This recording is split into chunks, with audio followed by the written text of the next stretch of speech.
Bonjour les investisseurs, donc bienvenue dans cette nouvelle vidéo. Donc c'est une vidéo qui s'articule un peu comme une formation en ligne gratuite. C'est une mini formation sur un chapitre bien précis. Donc en fait, c'est les trois manières dont on gagne de l'argent quand on fait un investissement immobilier. Donc il y a trois façons, voilà, à bien comprendre de comment on gagne de l'argent, quels sont les mécanismes qui permettent de gagner de l'argent en immobilier. Donc, c'est assez simple. Donc les 2 premières façons, tu vas voir, c'est assez, facile, assez logique à comprendre. Tu les connais sûrement, mais on va bien les définir et je vais également donc vous montrer des outils, pour comment les calculer, des outils en ligne, mais également donc des outils que j'ai créés moi-même, notamment donc un livre et des documents, Excel, des fichiers Excel qui te permettent de calculer différents rendements. Donc tout ça sera téléchargeable, je te donnerai le lien. Le lien il se retrouve sous la vidéo, hein, tout simplement. Et ensuite, donc, on va voir les deux premières méthodes. Et surtout, la troisième façon, la troisième manière dont on a de gagner de l'argent en immobilier, c'est un peu la manière la moins visible. On va dire, voilà, c'est pas l'argent qui est palpable et qui est mesurable tout de suite, mais c'est vraiment avec cette méthode que l'on gagne le plus d'argent en immobilier. Donc c'est important de bien connaître les rouages et les mécanismes de ces trois façons de gagner de l'argent. Donc je te fais un rapide résumé de ces trois façons. Tout d'abord, c'est le cash flow. Donc voilà, c'est le plus connu. Si tu suis quelques chaînes YouTube sur l'investissement immobilier, c'est vraiment, tout le monde parle de cash flow, etc. Donc en fait, c'est plus généralement le résultat. On va parler du cash out. En fait, voilà la plus-value qu'on peut réaliser. Et on va gagner de l'argent sous forme de capitalisation. Donc on va détailler ces trois façons. Je vais te donner ensuite des exemples pour que tu puisses bien comprendre comment ça s'articule, concrètement comment on fait pour gagner de l'argent selon ces trois piliers en immobilier, en investissement immobilier. Donc on commence tout de suite. Le cash flow. Donc qu'est-ce que c'est que le cash flow? Le cash flow représente le revenu net que vous recevez de votre investissement immobilier locatif après avoir déduit toutes les charges. Donc en fait, dans la comptabilité classique, une comptabilité de base, c'est vraiment toutes vos recettes, c'est-à-dire le chiffre d'affaires. Donc en investissement immobilier, c'est les loyers perçus, loyers plus charges, les charges que vous refacturez à vos locataires.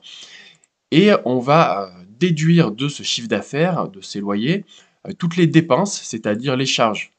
Donc on va voir un peu plus en détail comment on calcule ça. Mais en fait, ce qu'il faut bien comprendre, en fait, c'est comme voilà, c'est un flux de trésorerie qui est mensuel ou annuel. Généralement, il est positif. Si il est négatif, eh ben, c'est que l'investissement est mal fait ou dans certaines zones, on peut avoir des cash flows légèrement négatifs parce qu'on fait une stratégie patrimoniale.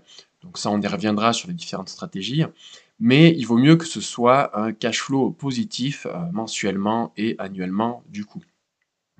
Donc c'est aussi quelque chose qu'on pourrait appeler un peu le rendement mensuel, c'est du rendement en cash. On a voilà, un chiffre d'affaires, on déduit des charges et entre les deux, c'est notre cash flow. Donc si les loyers perçus sont supérieurs aux dépenses totales, l'investissement génère un cash flow positif. Voilà, c'est ce qu'on disait à l'instant. Et donc c'est une source de revenus passifs importante pour de nombreux investisseurs.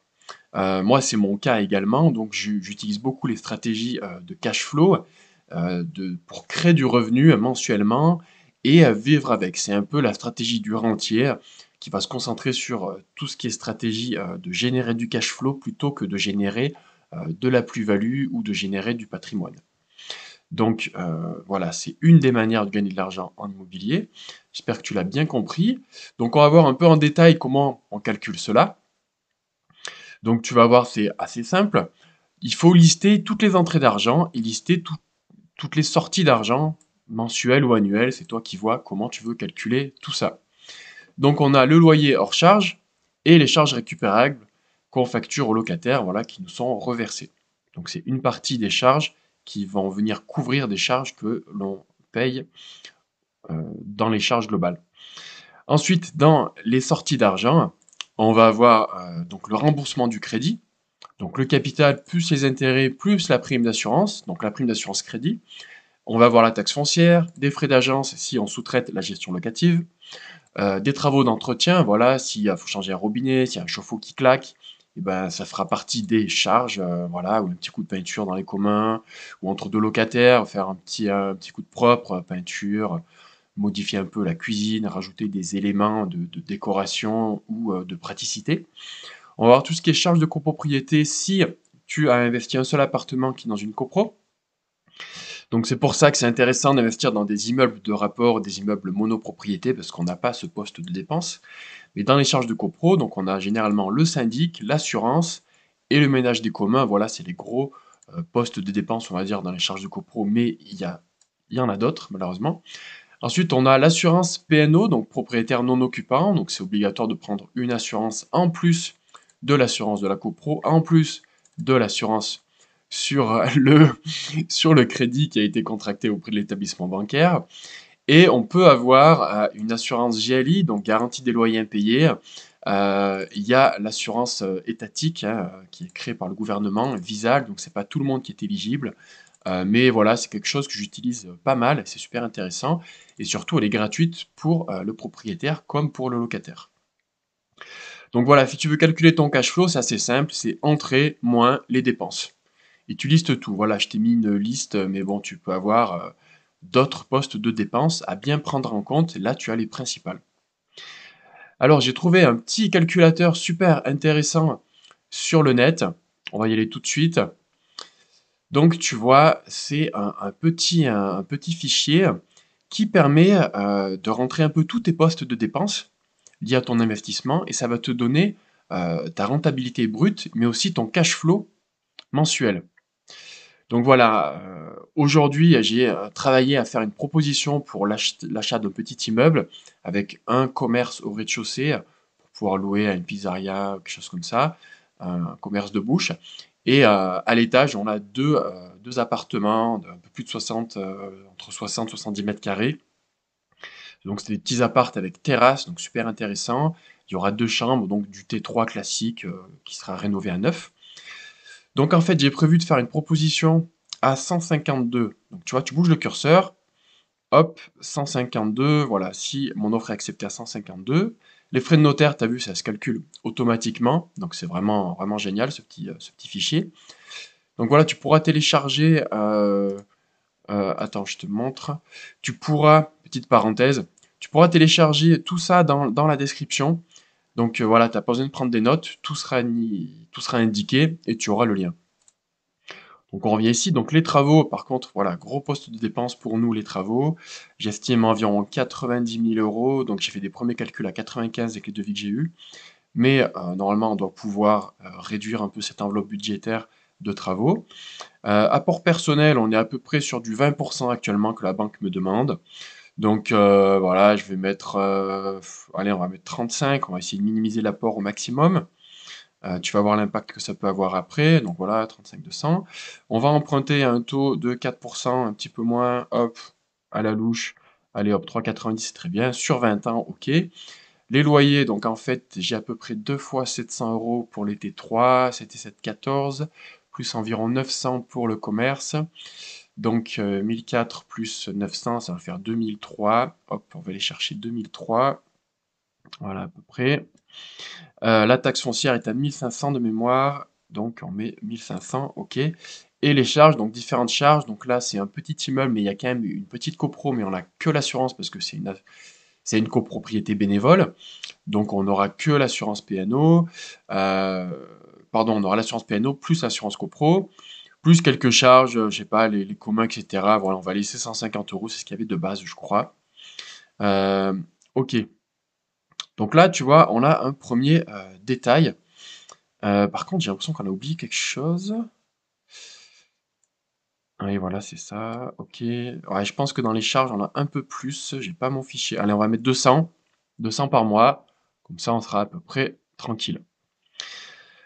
Alors là, tu vois, tout de suite, on a le cash flow qui a été calculé. Donc, ce qui est super important, ce qui est super intéressant dans ce fichier, c'est que si tu n'es pas trop habitué à quel chiffre va impacter ton cash flow en positif ou en négatif, et lequel va le plus impacter, donc tu vois que le loyer, forcément, hein, si on met que voilà, 1500 euros de loyer, et ben on va être en cash flow négatif.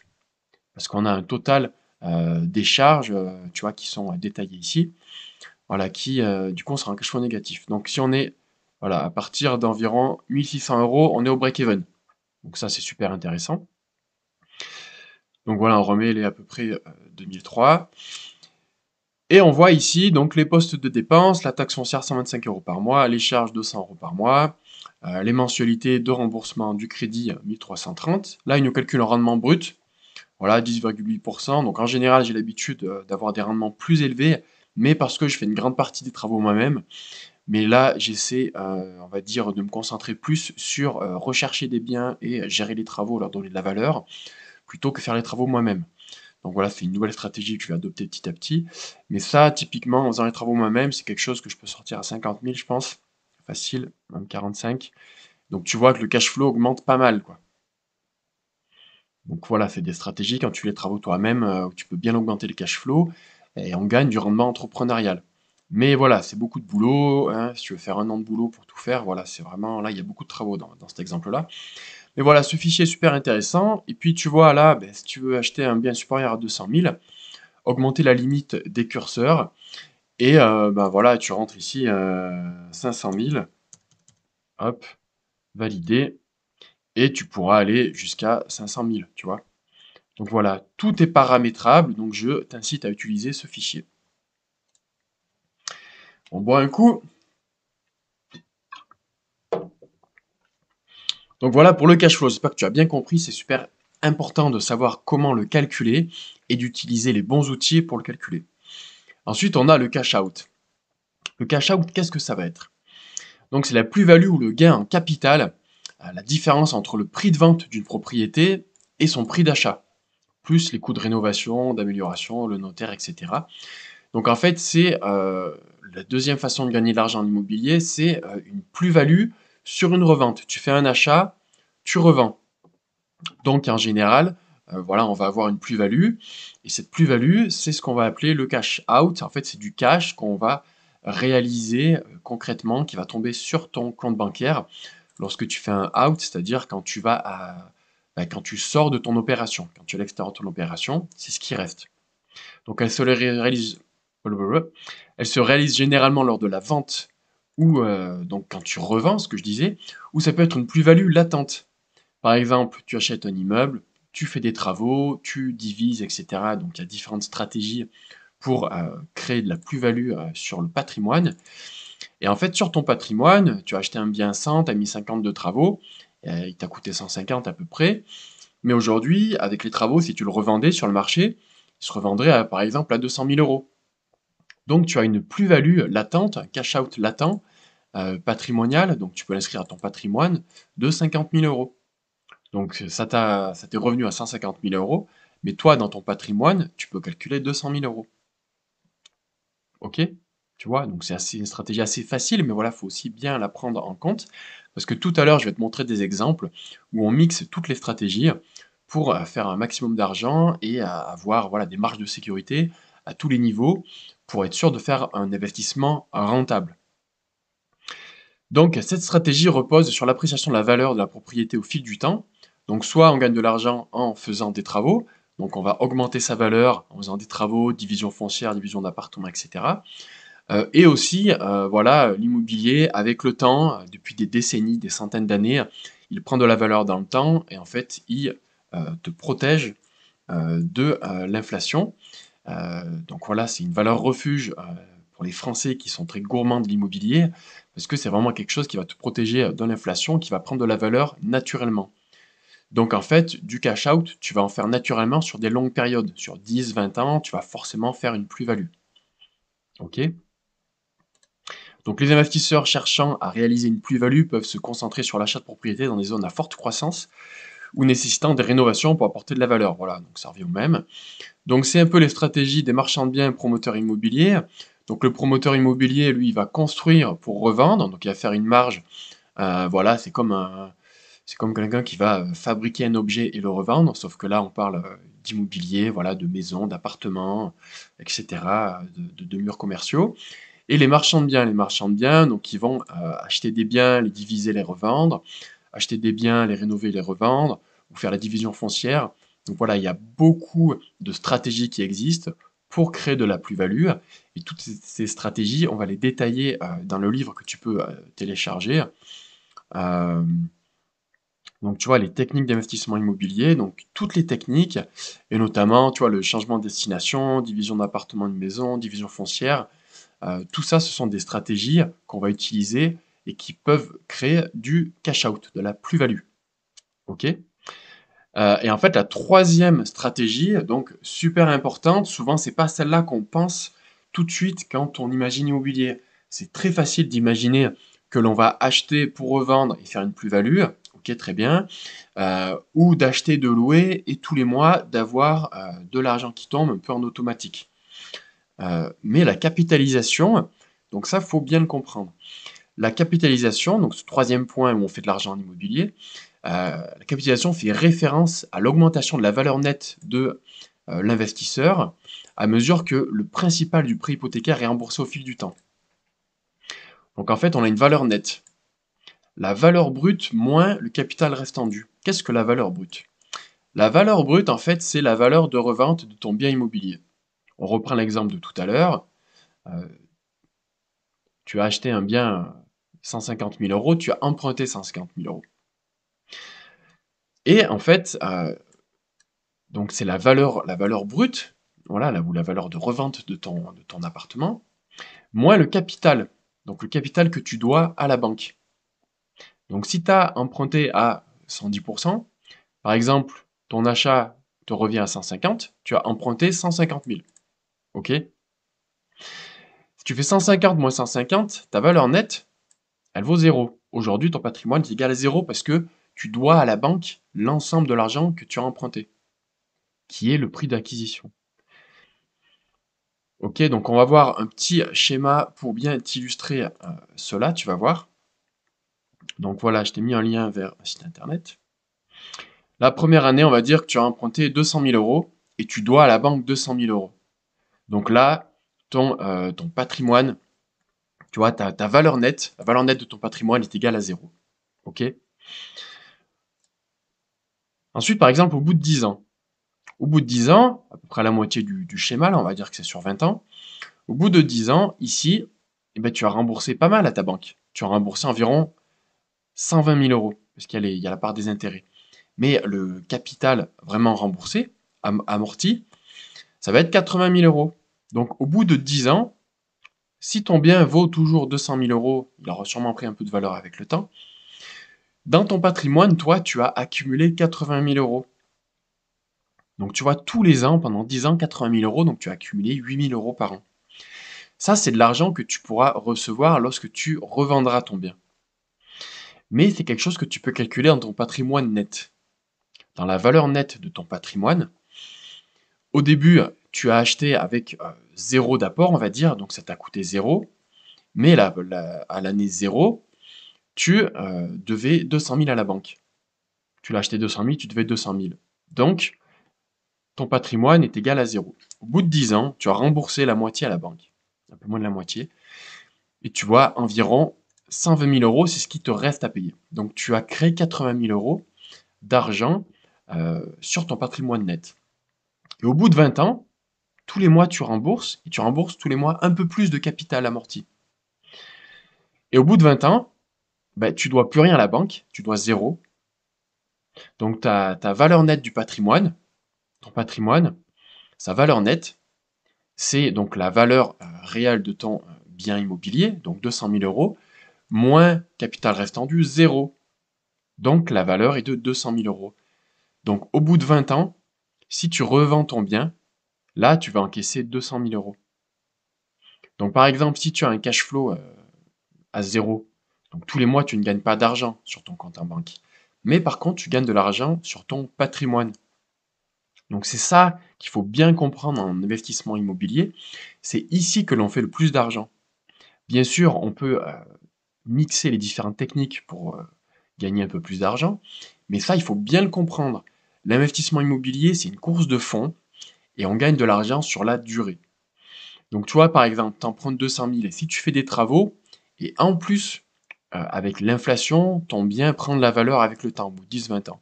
Donc toi, tu l'as acheté 200 000, tu dois 200 000 à la banque. Mais au bout de 20 ans, peut-être que ton bien vaudra 250 ou 300 000 si tu l'entretiens bien comme il faut et qu'il est correct. Donc là, tu gagnes de l'argent à la fois sur le cash out, la plus-value, et à la fois sur l'amortissement, sur vraiment la capitalisation. Tu capitalises. C'est un petit peu comme si tous les mois, tu mettais de côté sur un compte en banque bloqué une somme d'argent. Tu vois, donc là, il faut bien comprendre cette notion. Et donc ça, c'est particulièrement avantageux dans les cas où le locataire couvre le remboursement du prêt à travers les loyers. Ça permet ainsi à l'investisseur de construire sa valeur nette sans débourser d'argent de sa poche. Donc on revient un petit peu tout à l'heure au cash flow. Voilà, si tu fais un cash flow positif, en plus de gagner de l'argent avec le cash flow, tu gagnes aussi de l'argent avec la capitalisation. Et si tu as créé de la valeur à ton bien, tu vas gagner de l'argent sur le cash out. Donc ça, c'est vraiment, il faut bien comprendre, c'est des stratégies combinées. Et généralement, c'est ça qu'on va faire pour être un investisseur rentable. Donc tous les investissements qu'on va faire, on va imaginer ces trois piliers fondamentaux avec lesquels on va créer de l'argent en immobilier. Et ces trois piliers, on va bien les étudier indépendamment pour gagner de l'argent. Donc maintenant, on va voir des exemples. Il y a quelque chose que je t'ai pas parlé. Voilà, il y a un fichier Excel. Donc c'est quelque chose que tu vas pouvoir télécharger. Donc ce fichier Excel, je te montre juste à quoi il ressemble. Est-ce que je l'ai là? Non. Hop, il est là. Calcul de rendement. Il est là, pardon, je l'avais déjà ouvert. Donc voilà, c'est un fichier, tout ce qui est en jaune, c'est paramétrable, un peu comme tout à l'heure dans le petit modèle en ligne. Et en fait, c'est un fichier que tu vas pouvoir télécharger, que j'utilise au quotidien pour analyser la valeur de mes investissements. Donc en gros, tu mets tes prix d'achat, notaire automatique, les travaux, ton apport. Tu listes un peu les charges principales de ton investissement immobilier, ton loyer que tu vas percevoir, les charges facturées au locataire s'il y en a. Et ça va te donner des rendements bruts, rendements nets, des cash flows, etc., annuels, mensuels. Moi, c'est des petits objectifs que je me donne, sinon j'y vais pas, tu vois. Et en plus, tu peux, quand tu cliques sur une case, savoir exactement comment est calculée la case, parce que ce qui est important à savoir quand tu calcules des rendements, c'est comment c'est calculé. En fait, c'est important de se faire soi-même son fichier ou de prendre un modèle et de le modifier, de le faire à sa sauce, pour te créer tes propres indicateurs et de bien les maîtriser, bien les comprendre. Si tu prends mon fichier, tu vas pas vraiment comprendre comment il est calculé. Donc c'est bien d'avoir accès aux formules pour avoir un détail. Et ensuite, tu vois, ici on a le capital amorti, donc c'est ce que je te disais tout à l'heure.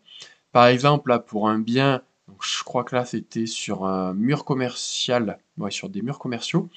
Donc prix d'achat 104 000 euros, donc ça c'est le prix de vente, je crois que moi je voudrais le négocier à 85, mais bon bref. Donc tu vois, on a un cash flow voilà, à 270 euros mensuels, donc c'est pas fou. Mais en fait, le capital, voilà, sur 10 ans, tu vois, on gagne 30 000 euros. Donc ça fait 3 000 euros par an. Donc là, on va gagner à peu près 3 000 euros de cash flow par an. Et en plus, on va gagner 3 000 euros de cash flow sur le capital amorti. Donc c'est pas du cash flow sur le capital amorti. Donc sur de la capitalisation, tu vois. Donc voilà, ce fichier, tu l'as également quand tu cliques dans le premier lien dans la description. Donc, je vais te donner maintenant quelques exemples. Donc, par exemple, la location nue. Donc, voilà, la location de base, la moins rentable. Mais bon, elle a le mérite d'exister. Et des fois, on le fait hein, sur des grands appartements, etc. C'est aussi une manière d'avoir des revenus passifs, de pas trop s'en occuper. Location nue vs location courte durée. La courte durée, voilà, mettre sur Airbnb, Booking, etc. Donc, ça va nous demander plus de travail, mais on va générer plus de cash flow. Donc voilà, chaque stratégie, là on va générer plus de cash flow. Ensuite, si on achète une maison avec travaux, qu'on y habite, donc on achète une maison, c'est sa résidence principale, on fait des travaux, on apporte de la valeur, on y habite pendant un an ou deux, donc on rembourse un petit peu de capital au lieu de payer un loyer. Là, on va surtout faire une stratégie de plus-value, donc de cash out. Donc on va faire une plus-value sur la résidence principale, et actuellement en France, les plus-values sur une résidence principale est exonérée d'impôts. Donc voilà, ça va peut-être pas durer, mais pour le moment, c'est encore le cas, à l'heure où j'enregistre cette vidéo, cette mini-formation. Ensuite, on a de la sous-location, par exemple. Donc la sous-location, donc on va louer un bien en nu, on va le meubler et le louer en courte durée. Mais la sous-location, c'est une stratégie qui va être où on va faire uniquement du cash flow. Donc il faut faire un bon cash flow. Parce qu'on ne va pas gagner de l'argent à la revente, parce qu'on n'a pas acheté le bien, on le loue. Et on ne va pas gagner de l'argent sur la capitalisation, sur le remboursement d'un crédit immobilier.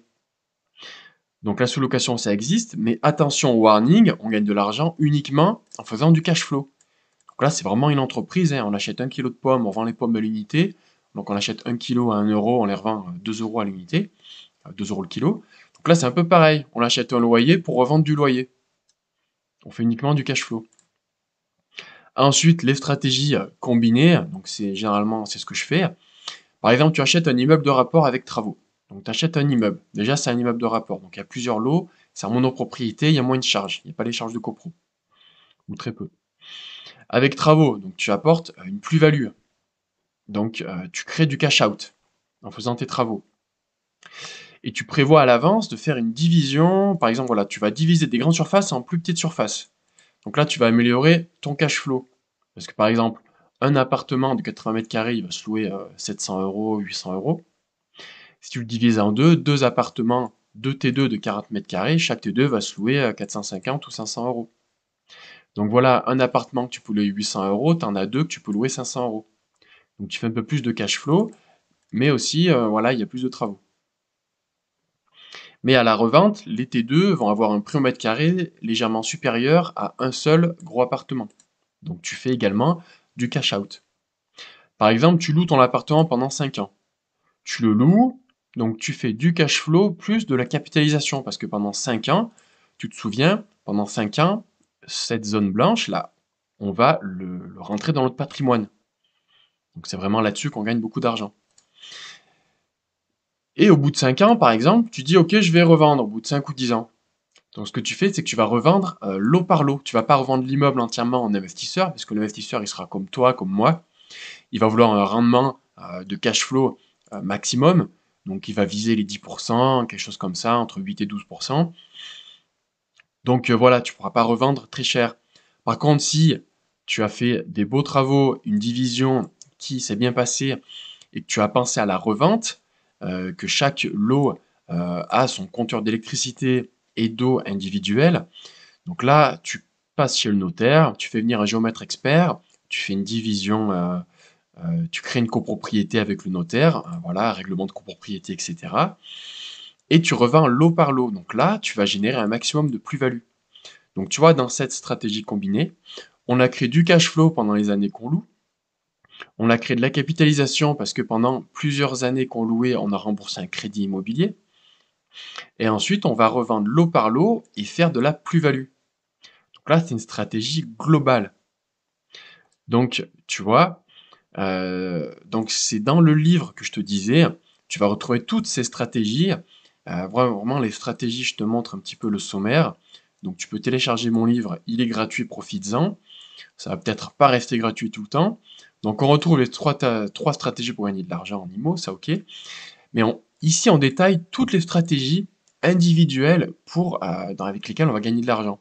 Donc, les immeubles de rapport, l'achat-revente, la promotion immobilière, par exemple, voilà, les viagers, donc la rénovation ou réhabilitation, comme on l'a vu, la colocation, location courte durée, donc des stratégies de cash flow, des stratégies de revente. Donc on a la division foncière, donc stratégie de cash out, division d'appartements ou de maisons, donc stratégie de cash out. Changement de destination, pareil, on va transformer des bureaux en habitation par exemple, ou l'inverse, suivant le marché, ce qu'il a besoin, l'immobilier d'habitation, l'immobilier commercial. Donc voilà, il y a vraiment toutes les stratégies qu'on va ensuite coupler ensemble pour créer une stratégie globale pour gagner de l'argent, faire un maximum, et puis surtout faire ça intelligemment, quoi. Pas juste acheter un bien, je le loue, allez hop, on sait pas ce qu'on fait, non. On va bien conscientiser toutes les façons qu'on a de créer de la plus-value en immobilier. C'est super important d'avoir ça à l'esprit. Ok? Et ensuite, on a les stratégies fiscales. Donc voilà, les stratégies fiscales vont aller de pair avec les techniques et les stratégies d'investissement. Donc voilà, tu retrouveras tout ça en détail dans mon livre. Et donc, écoute, la formation touche à sa fin, donc je te remercie d'avoir regardé la vidéo. Abonne-toi pour avoir du contenu vraiment, tu vois, où on prend du temps d'aller dans les détails, etc. Donc si ça t'a plu, si tu as appris des choses, like, c'est très bon pour le référencement. Si tu as besoin d'informations complémentaires, si tu as des questions, tu me les poses en commentaire sous cette vidéo. Tu trouveras sous cette vidéo également le lien. Donc tu pourras télécharger gratuitement le PDF. Donc c'est ce document là sous forme de PDF que tu vas retrouver. Donc il y aura tous les liens, etc., toutes les explications, les exemples. Mon livre sur toutes les stratégies d'investissement immobilier et comment choisir votre stratégie. C'est ça qui est super important. C'est de créer votre stratégie en fonction de vos affinités, en fonction de vos savoir-faire, en fonction des risques que vous êtes prêt à prendre, en fonction du temps que vous avez. Il y a vraiment beaucoup de questions à se poser. Donc voilà, ça va vraiment t'aider à mettre ça en place. Tu vas recevoir également donc, la formation vidéo plus le fichier Excel pour réaliser son étude de marché. Donc tu vois, c'est ce type de fichier Excel, non, c'est pas celui-là. C'est celui-là, en fait, ville par ville, autour de chez toi, en fait, on va vraiment se créer des indicateurs personnels que personne d'autre a. On va prendre des indicateurs macro sur le site de l'INSEE, des indicateurs plus locaux sur le site des notaires, sur meilleuragent.com, mais également on va se créer une base de données où on va aller chercher les prix au mètre carré pour différents types de biens, T1, T2, T3, murs commerciaux, etc. Les prix de vente, mais également les prix de location au mètre carré, ce qui va nous donner des indications précises, et on sera les seuls à détenir ces indications. Donc tu as une formation vidéo plus le fichier Excel, également une formation vidéo plus le fichier Excel qui est détaillé sur comment calculer la rentabilité de son bien, donc c'est le fichier que je te présentais tout à l'heure, celui-ci. Donc il y a plein de cases dans tous les sens, mais dans la formation, on voit en détail comment on remplit ça, tu verras, c'est vraiment très simple. Il suffit d'avoir les bons outils. Et également, donc je peux t'offrir, voilà, à voir. Mais déjà, tu peux me contacter et on peut avoir un premier entretien d'environ 30 minutes avec un résumé d'entretien, donc un coaching. Et ensuite, ben voilà, tout est disponible dans le lien dans la description sous cette vidéo. Donc je t'incite à aller récupérer tous ces bonus qui te permettront de vraiment démarrer et d'avoir un cadre de prospection, un cadre de calcul de rendement qui soit bien précis et d'avoir ta stratégie aboutie. Donc sache que je propose des coachings individuels en immobilier. Donc c'est pas que une formation en ligne où tu suis une vidéo comme ça. C'est vraiment toi et moi, on échange pendant un temps et ensuite, je te fais un résumé de ta stratégie. Donc, on réfléchit à deux avec mon expérience. Comme ça, voilà, je peux t'aider sur pas mal de points. Donc, ben, je te remercie d'avoir regardé cette vidéo et je te dis à très bientôt.